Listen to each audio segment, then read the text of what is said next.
ವಸ್ತುನಿಷ್ಠತೆ, ವಿಶ್ವಾಸಾರ್ಹತೆ, ನಿಖರತೆಗಾಗಿ ನೋಡ್ತಾ ಇರಿ ನ್ಯೂಸ್ ಪುತ್ತೂರು, ಜನಮನದ ಪ್ರತಿಧ್ವನಿ. ಶುಭ ಸಂಜೆ.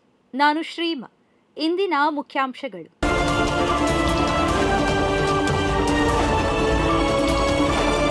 ಬೆಂಗಳೂರು ಪೊಲೀಸ್ ಆಯುಕ್ತರ ತಲೆದಂಡಕ್ಕೆ ಸಾರ್ವಜನಿಕರಿಂದ ಆಕ್ಷೇಪ.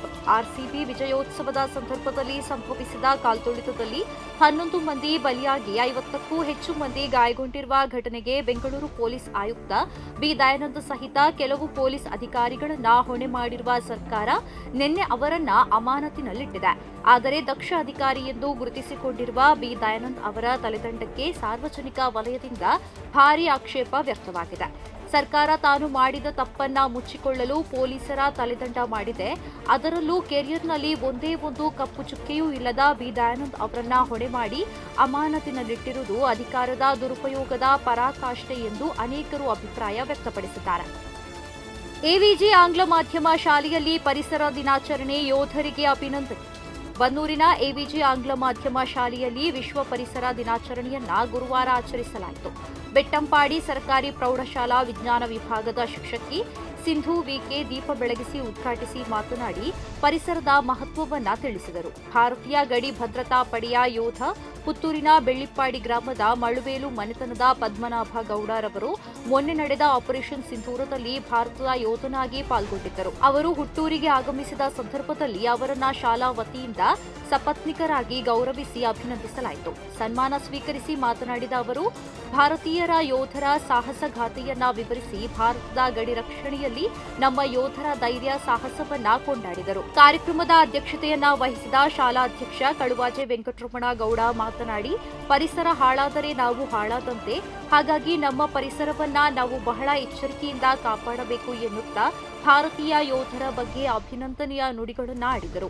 ವೇದಿಕೆಯಲ್ಲಿ ಶಾಲಾ ಸಂಚಾಲಕರಾದ ಎವಿ ನಾರಾಯಣ, ನಿರ್ದೇಶಕ ಗಂಗಾಧರ ಗೌಡ, ಸ್ಥಳೀಯ ನಗರಸಭಾ ಸದಸ್ಯೆ ಗೌರಿ ಬನ್ನೂರು, ಶಿಕ್ಷಕ ರಕ್ಷಕ ಸಂಘದ ಅಧ್ಯಕ್ಷೆ ಸೌಮ್ಯ ಹೆಗ್ಡೆ, ಪ್ರಾಂಶುಪಾಲ ಅಮರನಾಥ ಪಟ್ಟಿ ಉಪಸ್ಥಿತರಿದ್ದರು.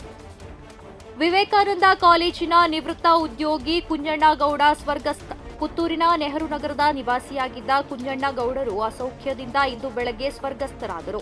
73 ವರ್ಷ ವಯಸ್ಸಿನ ಕುಂಜಣ್ಣರವರು ಜೀವನದ ಆರಂಭದ ದಿನಗಳಲ್ಲಿ ವಿಟ್ಲದ ಆಸ್ಪತ್ರೆಯೊಂದರಲ್ಲಿ ಕಾಂಪೌಂಡರ್ ಆಗಿ ಸಿಪಿಸಿಆರ್ಐನಲ್ಲಿ ದಿನಗೂಲಿ ನೌಕರರಾಗಿ ದುಡಿದು ಬದುಕು ಕಟ್ಟಿಕೊಂಡಿದ್ದರು. ಬಳಿಕ ವಿವೇಕಾನಂದ ಕಾಲೇಜಿನಲ್ಲಿ ಗ್ರಂಥಾಲಯ ಸಹಾಯಕರಾಗಿ ಸೇವೆಗೆ ಸೇರಿದ್ದರು. ನಿಷ್ಠೆಗೆ ಪರ್ಯಾಯ ಪದವಾಗಿದ್ದ ಕುಂಜಣ್ಣರವರು ಬಳಿಕ ಕಚೇರಿ ಗುಮಾಸ್ತರಾಗಿ, ಕೊನೆಯಲ್ಲಿ ಕಚೇರಿ ಅಧೀಕ್ಷಕರಾಗಿ ಸೇವೆ ನಿವೃತ್ತಿಯನ್ನ ಪಡೆದಿದ್ದರು. ಸೇವಾ ನಿವೃತ್ತಿಯ ಬಳಿಕ ವಿವೇಕಾನಂದ ಕಾಲೇಜಿನ ಆಡಳಿತ ಮಂಡಳಿಯ ವಿವೇಕಾನಂದ ವಿದ್ಯಾವರ್ಧಕ ಸಂಘದ ಪ್ರಧಾನ ಕಚೇರಿಯಲ್ಲಿ ಗುಮಾಸ್ತರಾಗಿ 6 ವರ್ಷಗಳ ಕಾಲ ಸಮರ್ಥ ಸೇವೆಯನ್ನ ನೀಡಿದ್ದರು. ಸಂಭ್ರಮಾಚರಣೆಗೆ ಕರೆ ಕೊಟ್ಟದ್ದೇ ಸರ್ಕಾರ ಎಂದು ಕೋರ್ಟ್ಗೆ ಕೆಎಸ್ಸಿಎ ಮಾಹಿತಿ. ಜನರ ಆಕ್ರೋಶದ ಹಿನ್ನೆಲೆಯಲ್ಲಿ ತನ್ನ ಮೇಲೆ ಆರೋಪ ಎಂದು ದೂರು. ಆರ್ಸಿಬಿ ಐಪಿಎಲ್ ಟ್ರೋಫಿ ಗೆಲುವಿನ ಸಂಭ್ರಮಾಚರಣೆಯನ್ನ ವಿಧಾನಸೌಧದ ಎದುರು ನಡೆಸುವಂತೆ ಕರೆ ಕೊಟ್ಟಿದ್ದೇ ಸರ್ಕಾರ ಎಂದು ಕರ್ನಾಟಕ ರಾಜ್ಯ ಕ್ರಿಕೆಟ್ ಅಸೋಸಿಯೇಷನ್ ಆರೋಪಿಸಿ ಹೈಕೋರ್ಟ್ಗೆ ರಿಟ್ ಅರ್ಜಿ ಸಲ್ಲಿಸಿದೆ. ಮುಖ್ಯಮಂತ್ರಿ ಸಿದ್ದರಾಮಯ್ಯ, ಉಪಮುಖ್ಯಮಂತ್ರಿ ಡಿಕೆ ಶಿವಕುಮಾರ್ ಹಾಗೂ ಸಚಿವರು ವಿಧಾನಸೌಧ ಗ್ರ್ಯಾಂಡ್ ಸ್ಟೆಪ್ಸ್ ವೇದಿಕೆಯಲ್ಲಿ ಆಟಗಾರರನ್ನ ಸನ್ಮಾನಿಸಿದ್ದಾರೆ. ಸರ್ಕಾರ, ಸಚಿವರ ಮೇಲಿನ ಜನರ ಆಕ್ರೋಶದ ಹಾದಿ ತಪ್ಪಿಸಲು ಎಫ್ಐಆರ್ ದಾಖಲಿಸಲಾಗಿದೆ ಎಂದು ರಿಟ್ ಅರ್ಜಿಯಲ್ಲಿ ಕೆಎಸ್ಸಿಎ ಉಲ್ಲೇಖಿಸಿದೆ. ಪ್ರತಿದಿನದ ಸುದ್ದಿಗಳಿಗಾಗಿ ನೋಡ್ತಾ ಇರಿ ನ್ಯೂಸ್ ಪುತ್ತೂರು, ಜನಮನದ ಪ್ರತಿಧ್ವನಿ. ಧನ್ಯವಾದಗಳು. ವಸ್ತುನಿಷ್ಠತೆ, ವಿಶ್ವಾಸಾರ್ಹತೆ, ನಿಖರತೆಗಾಗಿ ನೋಡ್ತಾ ಇರಿ ನ್ಯೂಸ್ ಪುತ್ತೂರು, ಜನಮನದ ಪ್ರತಿಧ್ವನಿ.